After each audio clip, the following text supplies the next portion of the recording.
booster. And with that, we will go back to you, Stephanie. Thanks, Tori and Mike. We would like to welcome those of you just joining us on NASA's social media platforms. I'm Stephanie Martin.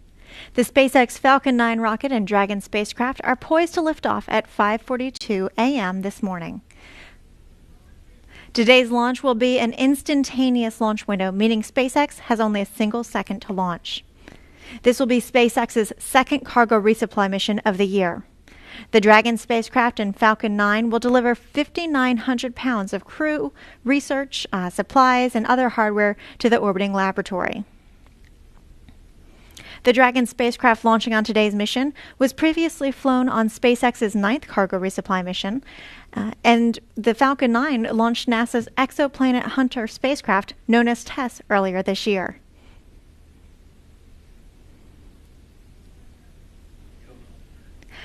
So for now, let's go back to Amanda Griffin. She's standing out in the field. Thanks, Stephanie. So people are starting to gather out here. We can't wait for this Falcon 9 to light up this early morning sky out here. And there are quite a few plant experiments going to space station today. And among them is space algae. Growing algae in space may help to recycle carbon dioxide while providing food for long-duration missions. Many species of algae are rich in proteins and oils important for human nutrition.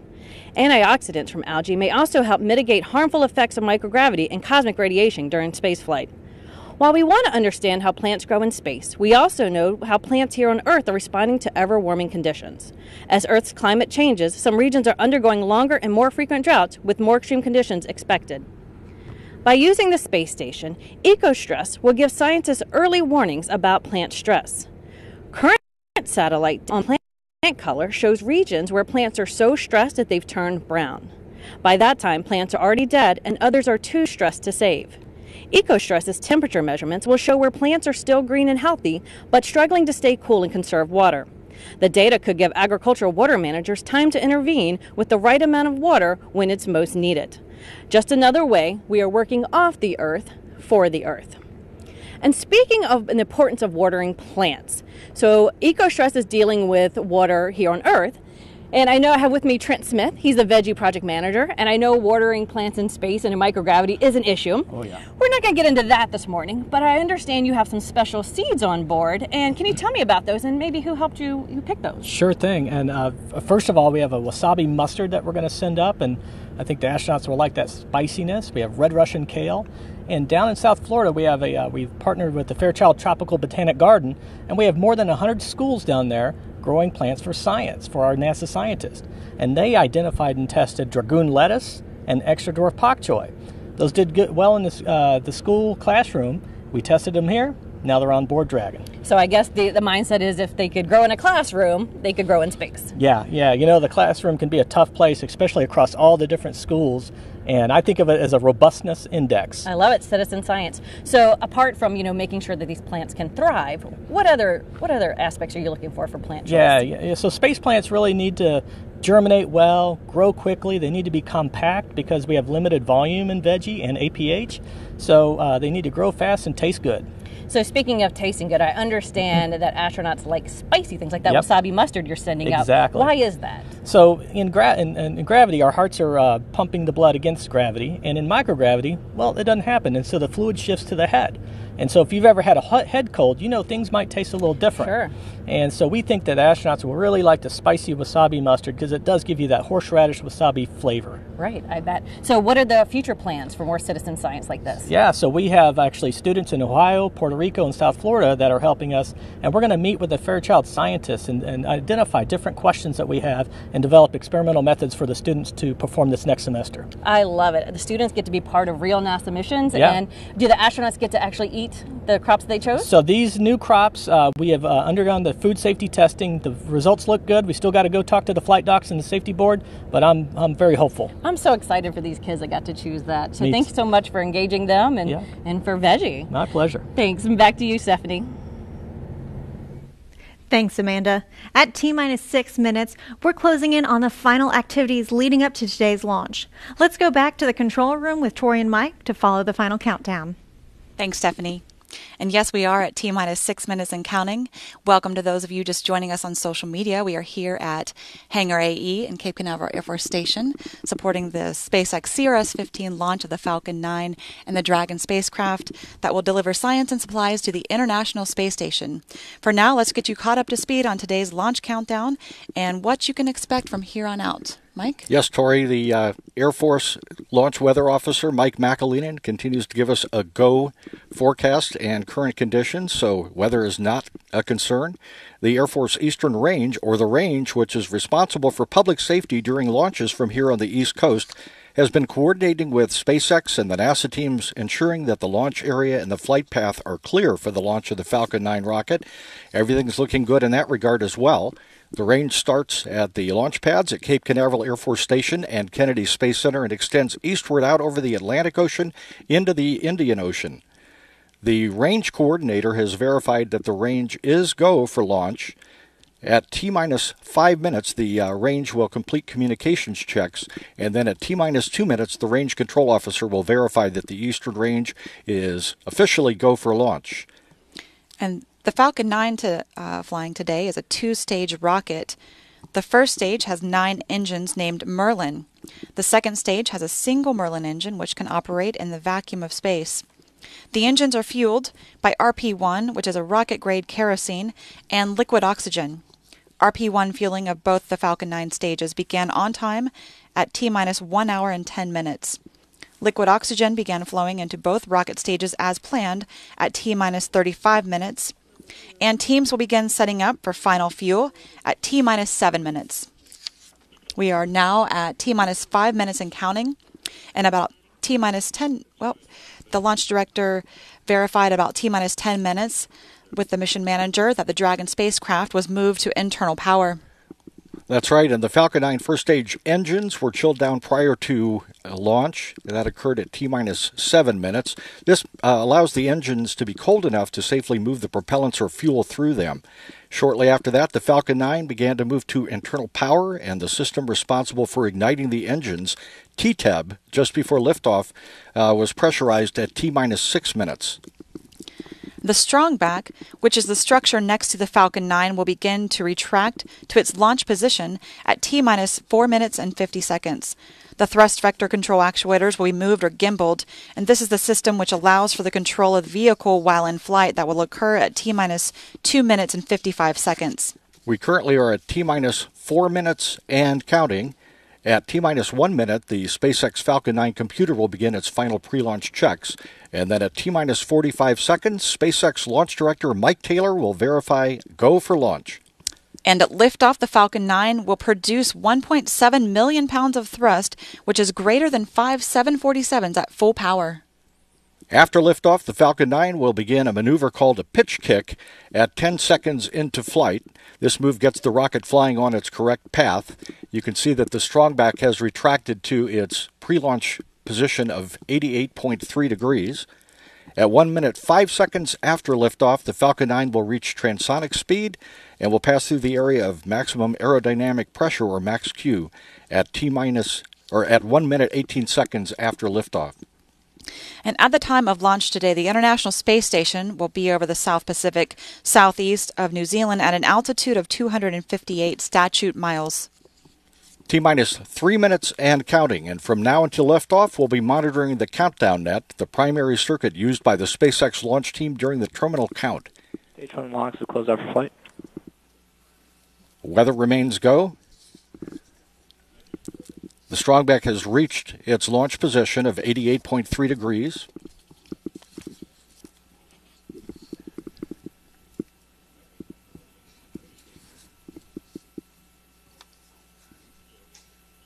Liquid oxygen venting from both first and second stages of the Falcon 9 rocket as it sits on the launch pad at Space Complex 40 on Cape Canaveral Air Force Station.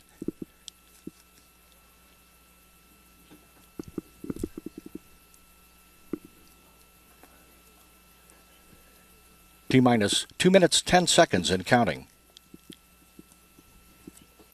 Stage 2 launch to close out for flight. Stage 2 liquid oxygen closed out for flight, signifying a good liquid oxygen load.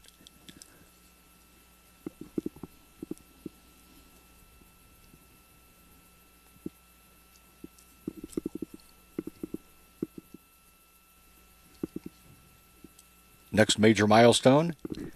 At T-minus 1 minute 5 seconds, the autonomous flight termination system will be checked and termed ready for Gas launch. close has started. 1 minute 25 seconds.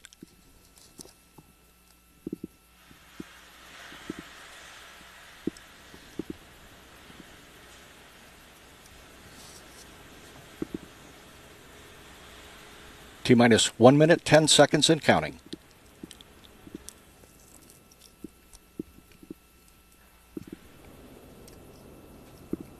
Vehicles in startup. Falcon 9 is in startup mode. Flight computer is making its final pre-launch checks. Propellant tanks are go for launch. Flight pressure, and as you hear, Launch Director Mike Taylor gives a go for launch of today's SpaceX CRS-15 mission.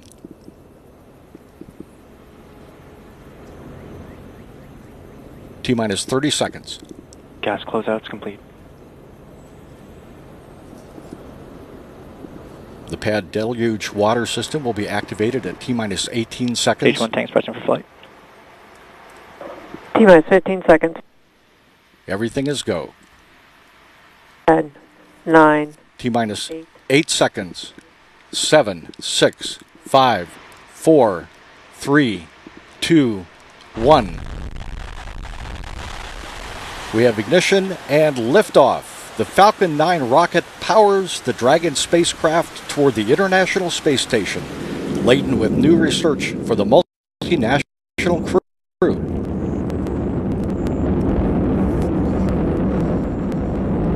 Visual prop is nominal. Vehicles pitching downrange.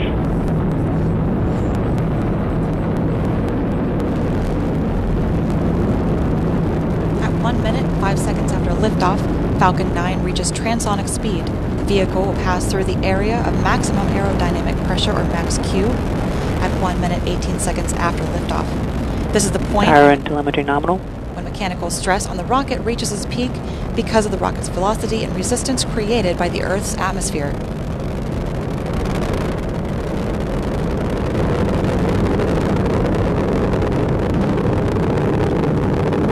One minute into flight.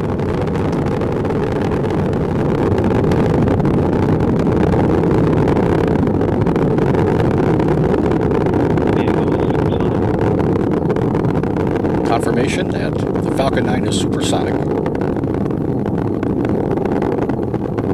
As you can see the contrail as the rocket passes through maximum dynamic pressure.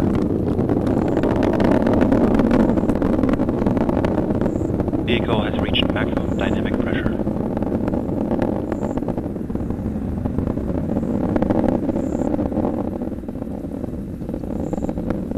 Just over 1 minute left in the flight of the first stage of the Falcon 9. At around 2 minutes 35 seconds into the flight, all 9 engines will sequentially shut down and you'll hear the call MECO, which is main engine cutoff.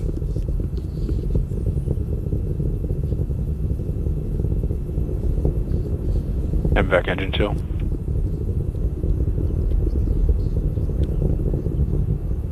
The MVAC is the second stage Merlin vacuum engine. It's being chilled for its operation, which will get underway in a little bit more than 30 seconds.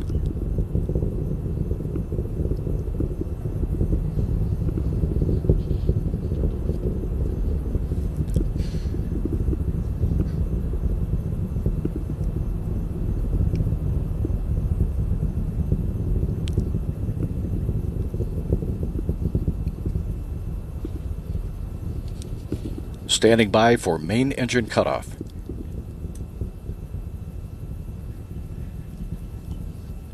MECO. Stage separation confirmed. MECO and stage separation confirmed. The first stage of the Falcon 9 rocket, having done its job, falls away from the second stage. MVAC ignition. MVAC ignition. The Merlin vacuum engine has ignited. Stage 1 AFTS is saved.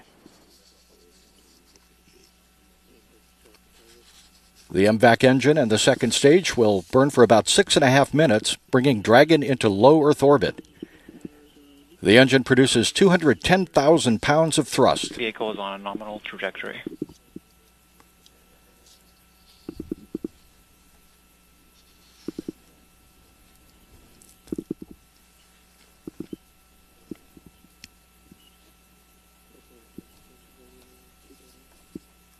Bermuda acquisition of signal.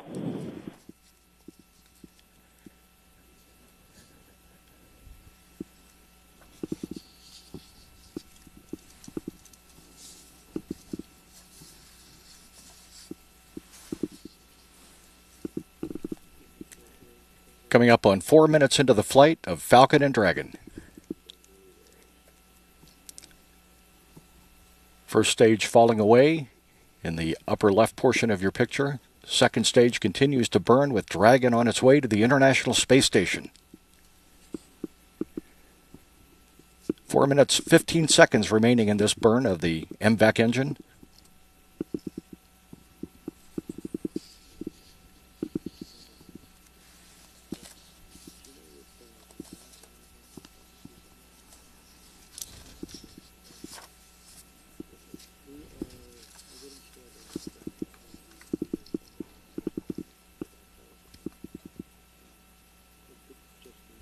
Position at New Hampshire.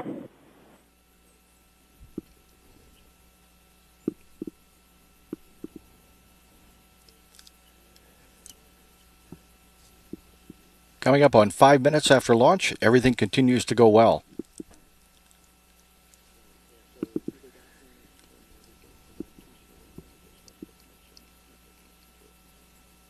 The first stage in the lower left portion of your picture, not returning to the launch site today.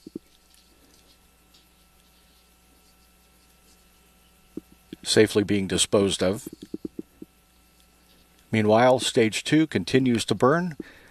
3 minutes, 5 seconds remaining before SECO, second stage engine cutoff.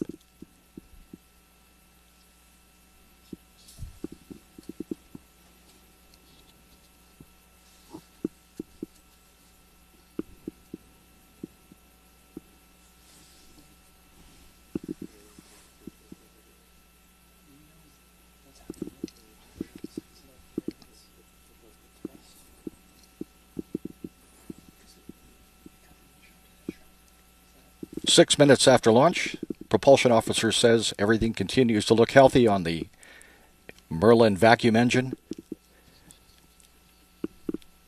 2 minutes, 20 seconds remaining in this burn.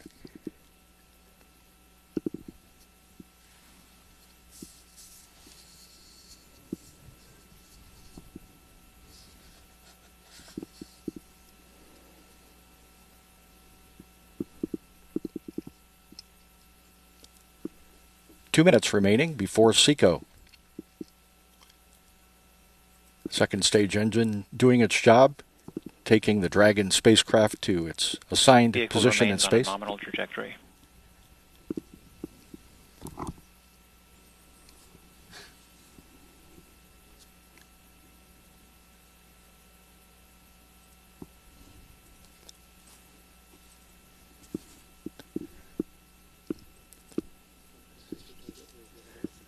Seven minutes, 2 seconds after launch, just under a minute and a half remaining in the burn.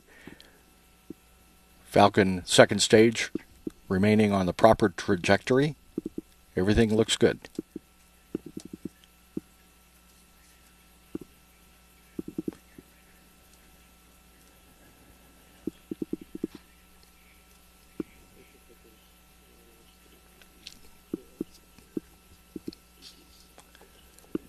1 minute remaining in the burn of the Falcon 9 second stage.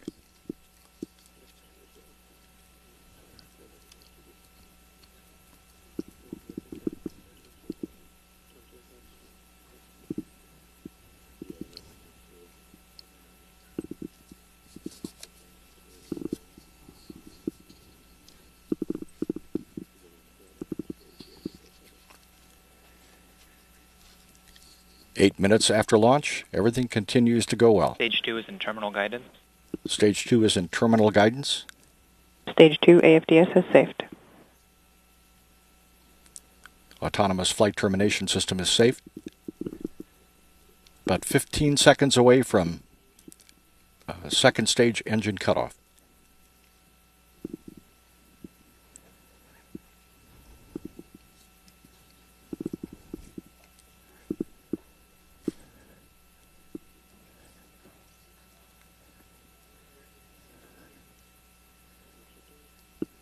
Engine shut down.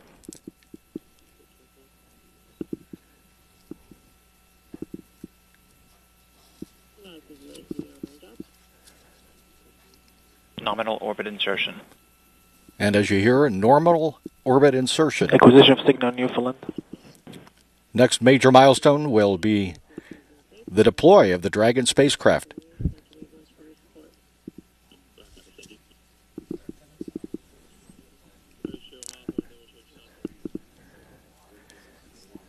Looking at the SpaceX Mission Control Center in Hawthorne, California, standing by for Dragon deploy in 13 seconds.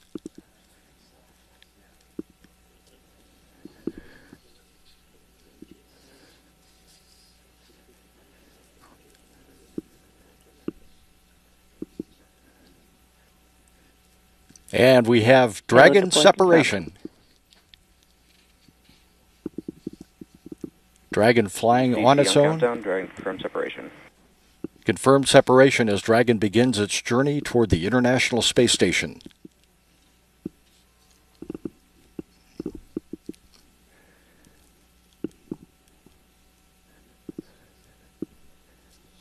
One minute away from the begin of solar array deploy. This will ensure that the Dragon spacecraft is powered for its trip to the space station.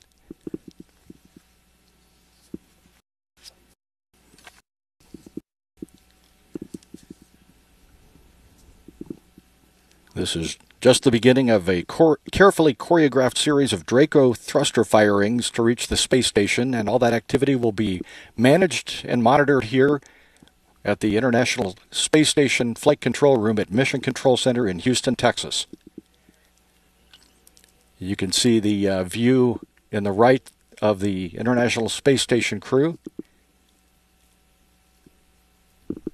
standing by for solar array deploy of on the Dragon spacecraft in about 10 seconds.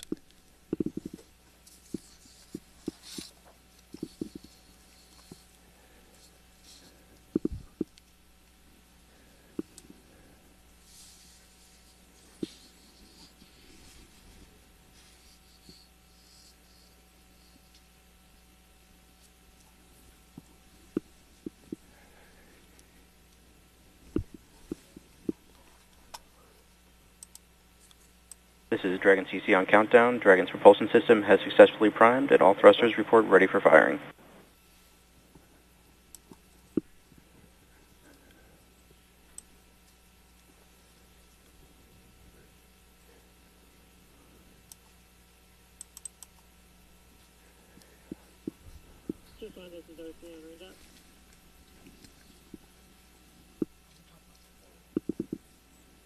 Standing by for confirmation of solar array deploy.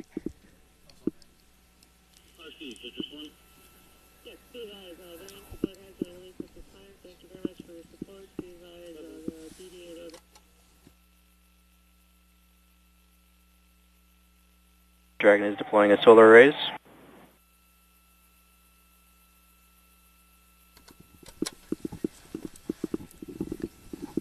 And as you can see, the solar arrays deploying on the Dragon spacecraft. This will provide power to Dragon as it initiates its journey toward the International Space Station.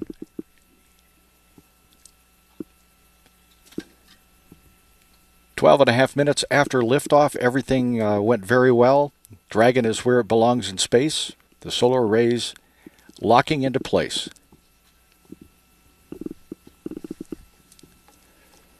So as Dragon unfurls its solar arrays, the spacecraft will continue its journey to the International Space Station. Dragon will arrive at the station on Monday, July 2nd. NASA television coverage begins at 5:30 a.m. Eastern. Processing on New Hampshire. For Dragon rendezvous, grapple, and berthing to the station. Capture is scheduled for approximately 7 a.m. Following at 9 a.m. Eastern is coverage of the installation to the station's Harmony module.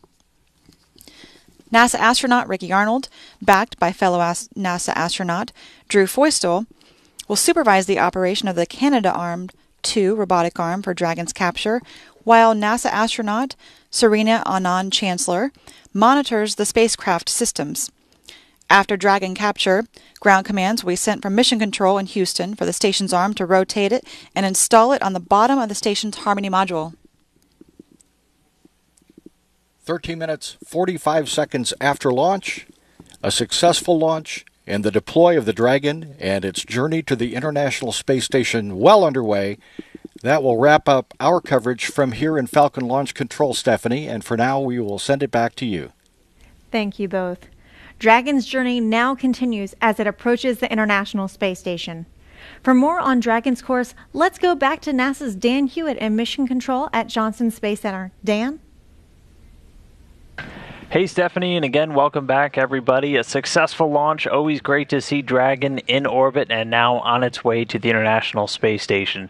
As you heard, it's going to start doing some thruster firing, so the engines on Dragon are actually going to fire over the next several days, and it's going to raise its orbit. It's only a little ways off the Earth now. Eventually, it's going to be all the way up on the same level as the International Space Station, about 250 statute miles over the Earth's surface.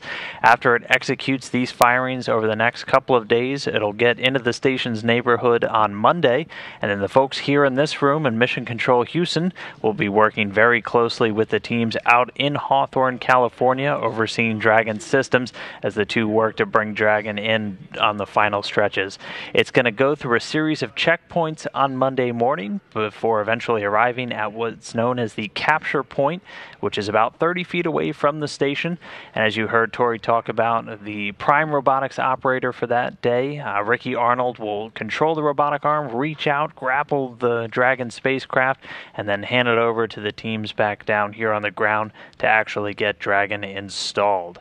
And then it'll be time to open up the hatch, that usually coming sometimes a couple of hours later, but usually the day after, and then unloading all of that science. And just a reminder, we'll be doing that live coverage on Monday, July 2nd. We'll be starting at 5:30 a.m. Eastern Time, capture coming right around 7 a.m. Eastern, 6 a.m. Central here in Houston, and we'll break for a little bit, coming back on for the installation coverage. But for now, Dragon in orbit, a successful launch. It's on its way to the space station, and we can't wait for it to get there. So with that, I'll hand it over to you, Stephanie. Great morning, great Dragon in orbit. Thanks, Dan. This concludes our live coverage of the launch of Falcon 9, sending Dragon filled with 5,900 pounds of research and crew supplies to the International Space Station. For more information about the space station, please visit www.nasa.gov/station. And for more information about this mission, please visit www.nasa.gov/SpaceX. And don't forget to tune in to the post-launch news conference on NASA television at 8 a.m. this morning Eastern Time. I'm Stephanie Martin. From the team here at Kennedy Space Center, we'd like to thank you for joining us. And we will now leave you with a replay of today's launch. Everything is go. 10, 9, T-minus 8 seconds. 7, 6, 5, 4, 3, 2, 1. We have ignition and liftoff. The Falcon 9 rocket powers the Dragon spacecraft toward the International Space Station, laden with new research for the multinational crew.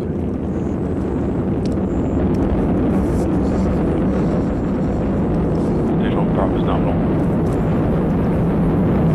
Vehicle is pitching downrange.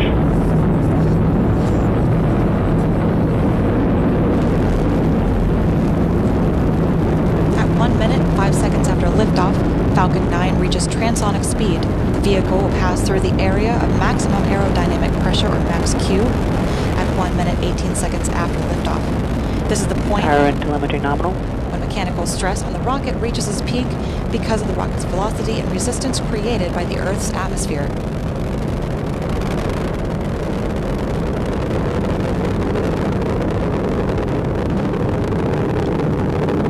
One minute into flight.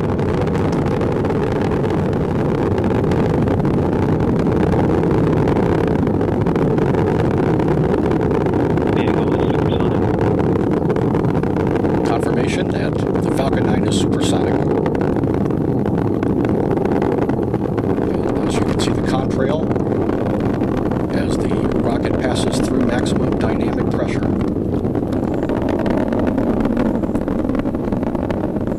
Vehicle has reached maximum dynamic pressure.